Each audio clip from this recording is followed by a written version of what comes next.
Good afternoon. Thank everyone for coming. I appreciate you making time this afternoon to come on down. Nevadans are following the daily news updates as it relates to the fall surge that we're experiencing with COVID across the country and around the globe right now. I am not here to announce a new directive or more restrictions. I want to be able to continue on the path that we are currently on, and that's going to take everyone's help in order to do that. I wanted to update Nevadans on the current status of COVID-19 in Nevada and how what we do as Nevadans in the coming days and weeks will make the difference on the path that we take. This pandemic has been exhausting and overwhelming, but our mission must remain unchanged. We need to follow public health recommendations, mitigate the spread to prevent more deaths, and protect our healthcare system from being overwhelmed with cases. We need to save our economy and protect our businesses. And we need to get our kids back in school in the safest way possible. Superintendent Ebert and the team are working on this as we speak. The national situation.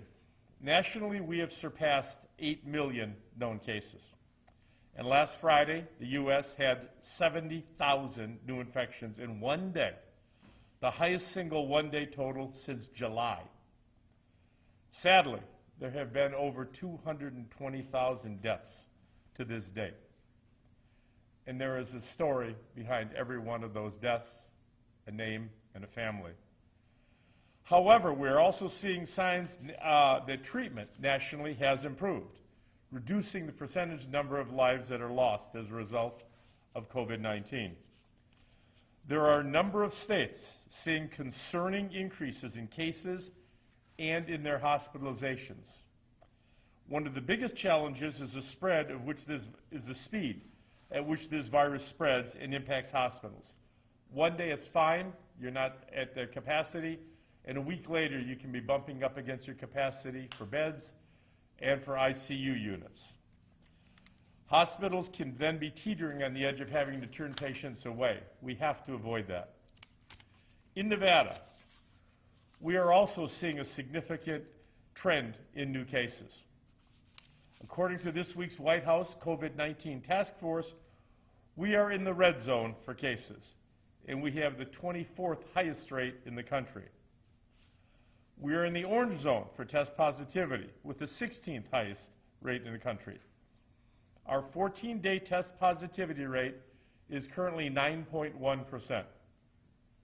As of today, for the most recent 7-day period, cases are growing at a rate of 0.8%, or 666 additional cases per day.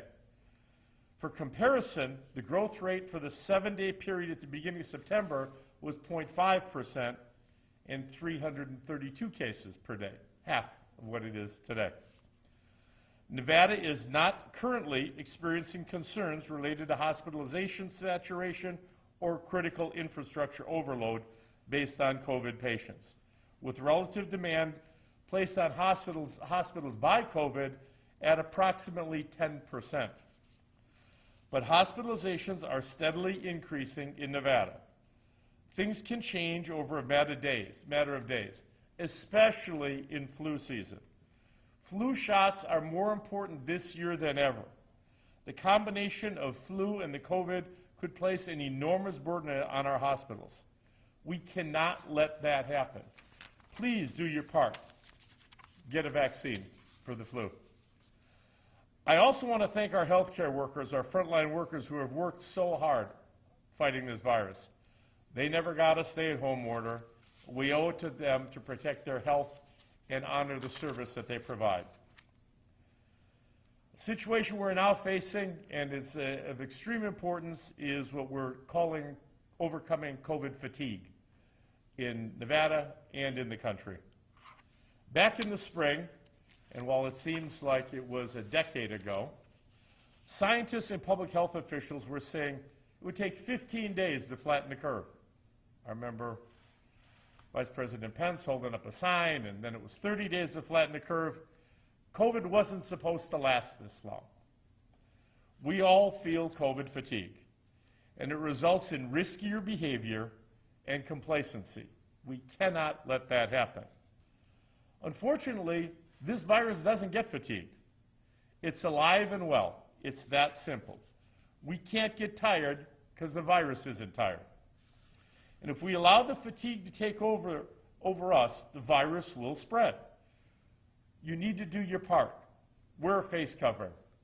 Practice social distancing. Wash your hands. Get a flu shot. Get a COVID test. I know that the behavior of certain officials at the highest level of our government run contrary to the public health experts. They create a sense that the pandemic is over, or rounding the corner, or that masks don't work. It creates division. I want to be clear. We need to be united. The enemy is the disease. It's not each other. The enemy is the disease, not each other. The most important tool in fighting this pandemic is you, Nevadans, your behavior, our behaviors. It's our willingness to mask up, to socially distance, to make sacrifices. That's how we get through this. That's how we get through this together. That's why I wanted to address all of you today, to let you know that we are beginning, just very beginning, to see an alarming trend in the number of cases and hospitalizations in Nevada. But more importantly, I want to remind all of you, and this is very important, we are not helpless. We have the power to change the trajectory. You have the power to change the trajectory. We all need to do our part to make this happen.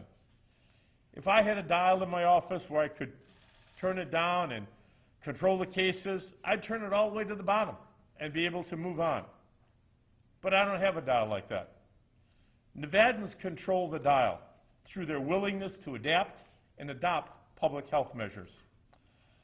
Again, what we do as Nevadans in the coming days and weeks will determine the impact of a surge.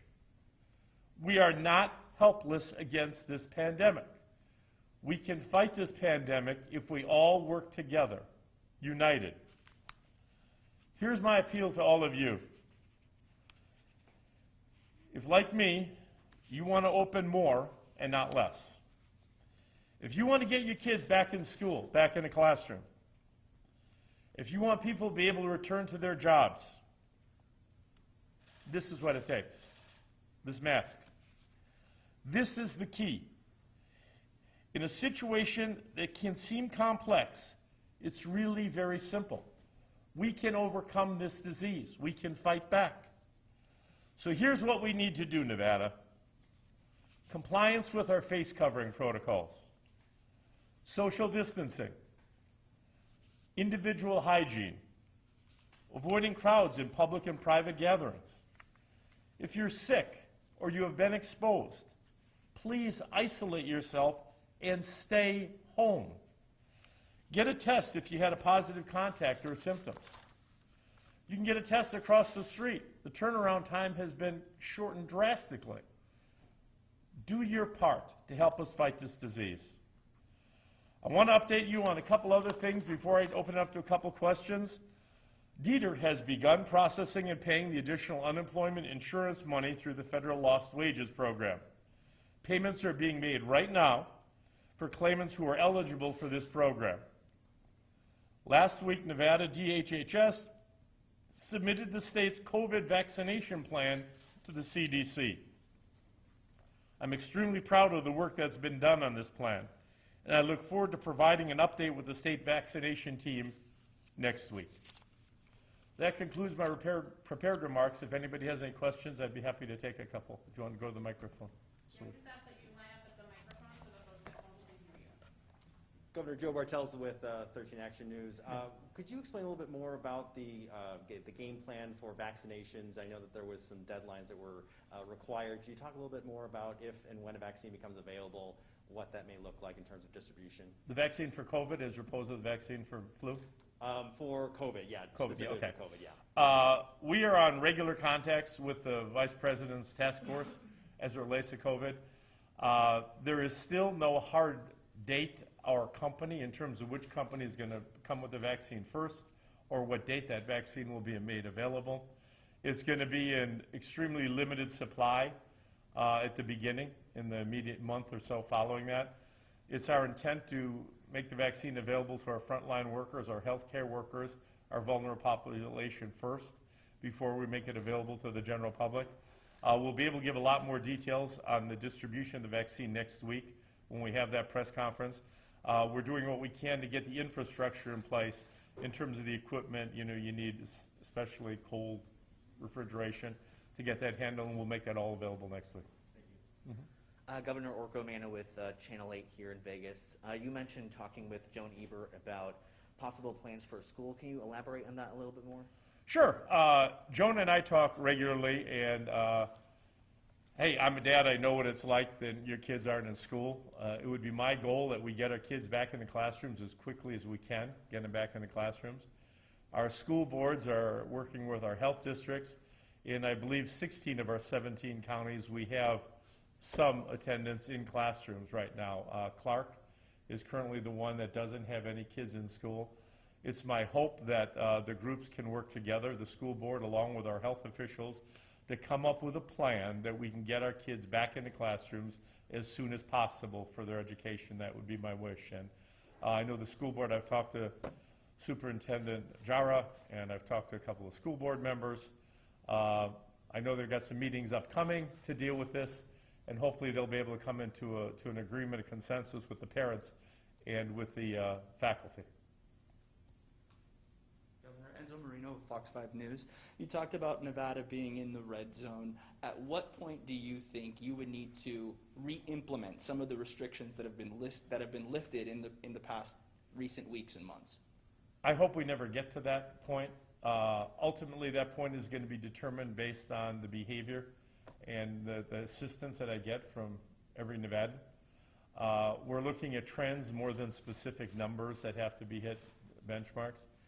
The trends, that's why I'm here, the trends are beginning to become alarming when you see the cases increasing. We expected the cases to increase a little bit as we released some of the pressure, if you want to call it that, and we eliminated some of the restrictions and got people out more. We expected to go out a little bit.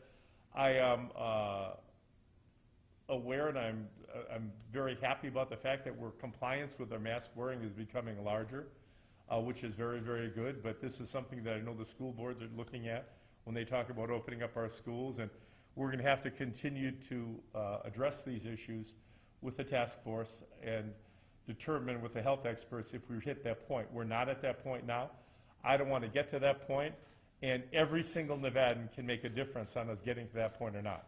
The behavior of each and every one of us can make the difference of whether or not we're going to trigger that, enforce more restrictions, and I don't want to see that happen. So we're working to loosen things up more and get people back to what their new normal is. Governor, another quick one. A lot of people are excited about Halloween, their kids wanting to get out. Do you have anything to say about the upcoming holiday as far as people complying and doing what you just said, wearing the mask and social distancing and all that? Do you have any comment on the upcoming?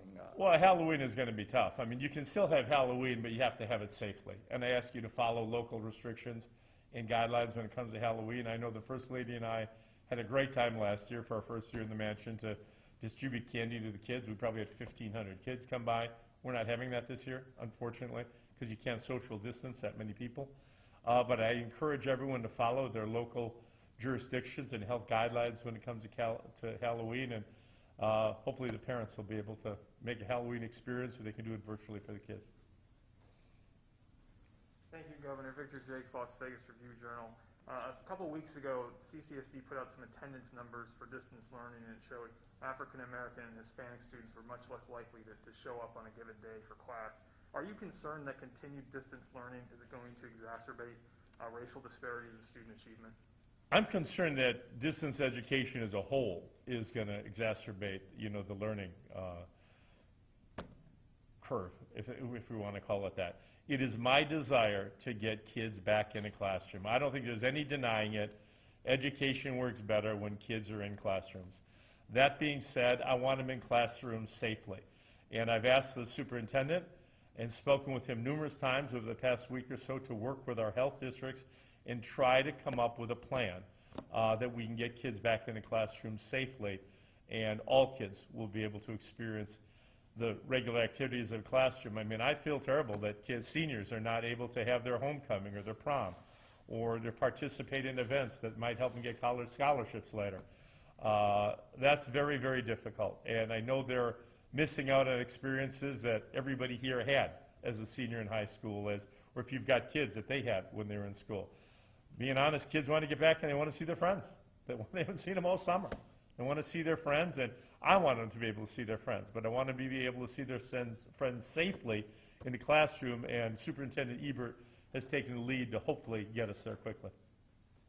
Governor Sisolak, John Trainer, KSNV, yesterday ran into a husband, a wife, and an 18-year-old trying to get money to buy food. They're still waiting for PUA assistance. They've been told they qualify, that the money should be released to them.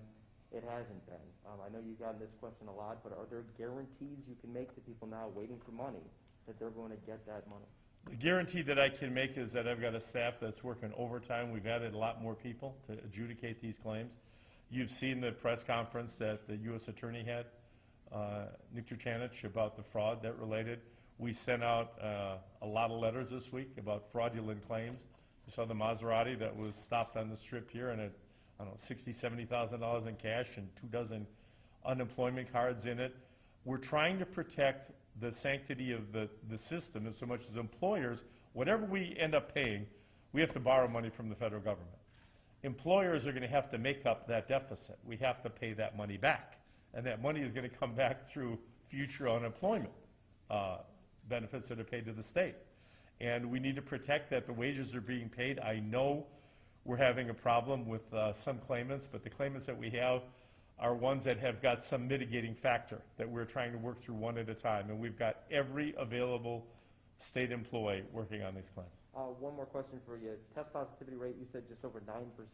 Johns Hopkins has our number closer to 46% Yeah, right now. yeah. I had staff talk to Johns Hopkins. I appreciate it. I saw that number. Apparently, they had a mix-up when we changed the dashboard from what it was to what it is now, and they grabbed some wrong figures and put them together.